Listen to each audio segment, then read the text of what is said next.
The interior photo, people sitting in military transport seat with the Air Force logo, match those evacuation flight. Huli na naman ho, mga bossing.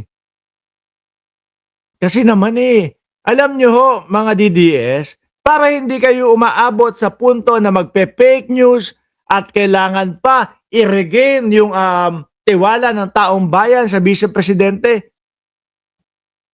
pagbisayain nyo na lang yung Vice Presidente.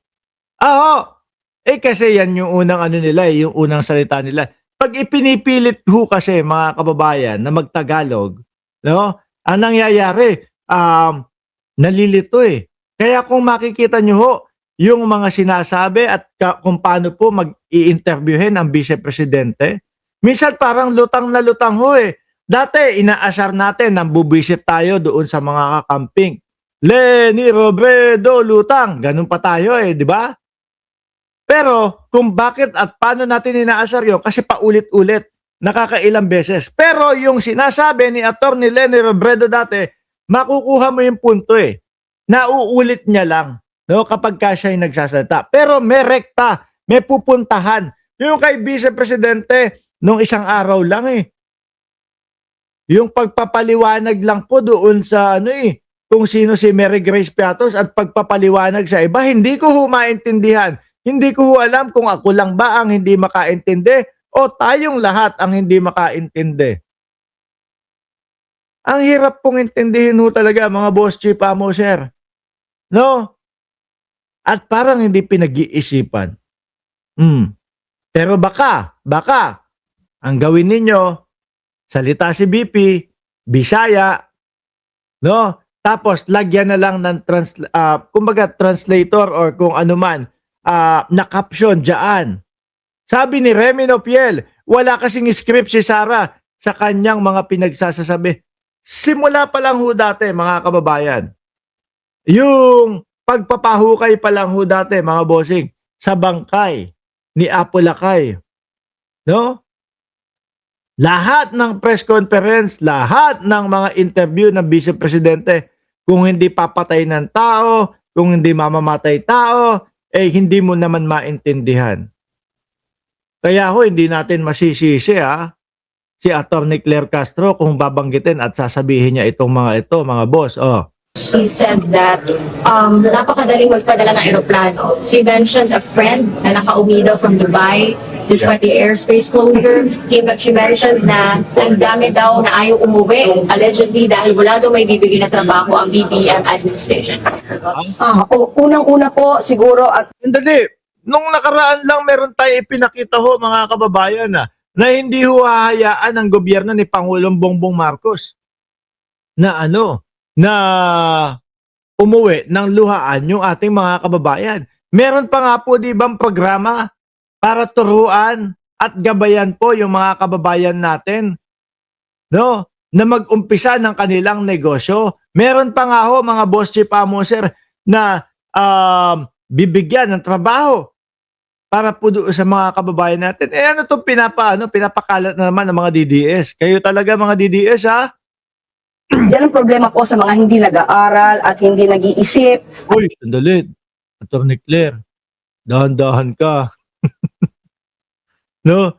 Magagalit na naman sa iyo yung mga DDS. Yan ang problema daw po ni Atty. Claire Castro o problema ng ating bayan sa mga hindi nag-aaral at hindi nag-iisip. At hindi inaalam kung ano talaga ang programa ng gobyernong ito. Dali putulin ko si Atty. Claire. Ipapakita ko sa inyo para sigurado tayo na meron tayong evidence. Hindi ho pwede yung puro salita lang tayo dito. Eto, kita ko kagad Isang scroll lang Idadagdag ko lang para meron po tayong ebidensya at hindi lang po tayo ngaw dito. Ibabalik din po natin si Atty. Claire Castro. Ayan mga bossing, 'di ba? Mentoring para sa mga negosyante, sa mga pauwi, sa mga galing ibang bansa. Nandyan ang gobyerno sa inyo. Trabaho. Pagsisikap na turuan yung ating mga kababayan. Lahat ho yan mga bossing. Meron tayo. Kaya tayo, wag tayong maniniwala. Oh, wag tayong maniniwala basta-basta doon sa mga pakalat ng mga DDS. Sabi ni Sir Danilo Espejo, Boss Mark, by profession, I am an aircraft specialist. Wow! Yan ang pangarap ko dati. Belongs to engineering department and after retirement, consultant for 3 years with Philippine Airlines. Yan ang pangarap ko dati. Di ba, Ma'am Neng Gigi? Maganda trabaho yan. Oh. lamang para makakuha siguro ng mga views, pero hindi po ito naaayon sa realidad.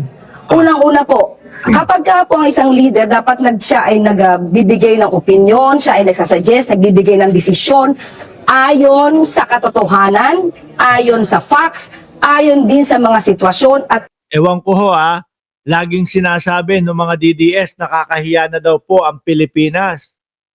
Dahil daw po kay Pangulong Bongbong Marcos. Sa katotohanan lang ho mga kababayan, eto ho yata yung kauna-unahan na mataas na posisyon sa gobyerno na laging puro fake news ang pinapakalat ho. Di ba? Oh, mamaya pag-usapan pa natin yan. Dadagdagan pa natin yung fake news. Oh. ayon sa mga kondisyon ng mga stakeholders, hindi po ayon lamang sa iisang kaibigan. Dahil kung dyan po manggagaling ang iyong desisyon, malamang lumigwak ang buong Pilipinas kung puro kaibigan, puro chismis lang po ang Isang kaibigan, yung ibon na kaibigan. ating pagbabasihan ng desisyon. So mas maganda po talaga ang isang leader natin ay marunong mag-isip, marunong magdesisyon, hindi para pansarili lamang kundi para sa buong bayan. Correct. Yung mga ano pa lang po, pagpapadala pa lang po ng eroplano doon Halata po yung, hindi ko alam. Pero halata po na hindi po katotohanan Bakit to? Kasi balita na sa buong mundo na sarado yung mga airport noong mga panahon na yon, lalo na sa Dubai ho. Tapos maririnig mo sa ating Vice Presidente, napakadali lang pong magpadala at kumuha ng eroplano. No? Makipag-usap lang doon sa mga malalaking mga commercial airlines para ipadala doon. Mga kababayan, mahirap at napaka-delikado po mga bossing. Kaya ang ating gobyerno, Pangulong Bongbong Marcos, pag makakita ng pagkakataon na mailikas yung mga kababayan natin, ayun, kagaya na lang po nung 299 at 90 na mga kababayan natin na nakauwi na po mga bossing. Ngayon, tapos tayo kay Harry Roque, no? Speaking of fake news, kung matandaan nyo po, nakailang beses niya na inulit-ulit ng Vice Presidente, mga kababayan. Nakailang ulit ng inulit ng Vice Presidente yung mayroon daw pong utang ang mga Luistro, no? Kaila Inday Sara Duterte.